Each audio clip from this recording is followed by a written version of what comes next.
Hello there, I'm an English teacher that's lived in Korea for 7 years, and Tom, you've been here for? Just under 2 weeks. And as we've been travelling around South Korea, I've remembered some of the things that shocked me in Korea through the eyes of Tom. There was definitely a few surprises, so here's things that we both recommend you don't do whilst you're in Korea. Oh dear.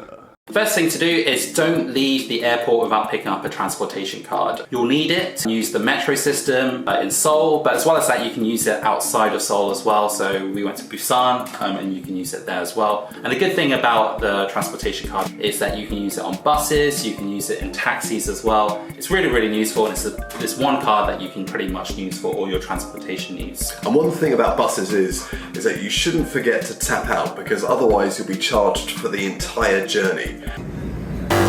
Oh dear. Don't sit on the seats that are designated for the disabled and the elderly on the subway.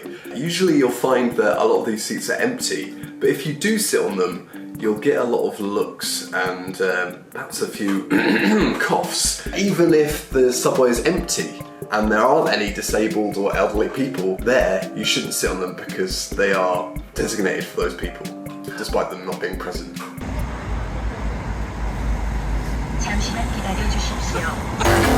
Oh dear. Don't press the crosswalk button.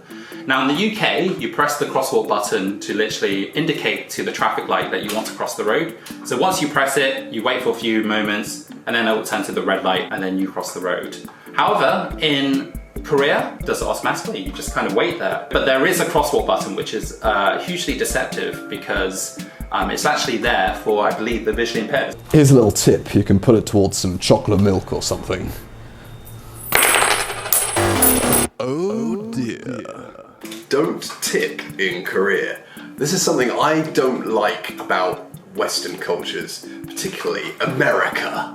Because in America, you have to tip all the time, even when you're ordering a drink at the pub, which I find infuriating. So the thing that I love about Korea is that there's no pressure to tip. If someone gives you a good service, that's their job. So yeah, don't tip in Korea. Don't do it. Don't do it. By the way, I do like America. Just not the tipping part. Thanks. Oh dear. Don't accept things with one hand, particularly when you're accepting a gift from someone.